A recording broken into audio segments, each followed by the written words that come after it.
強い送球のために強いステップをするバット飛び越えドリルを紹介。強く正確なところに投げるためには強いステップが大事。そのステップを意識した練習をします。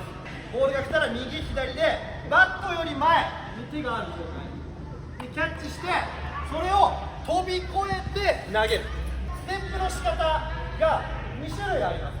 取った後右足をしっかりこう向けて飛び越えるタイプ。はい、取りました。で左足を蹴りながら飛んで投げるタイプ。これはどっちがいい？正直自分がやりやすい方でいいから、ここからおおいいね、アクション。ここから飛び越える。おおいいね、アクション。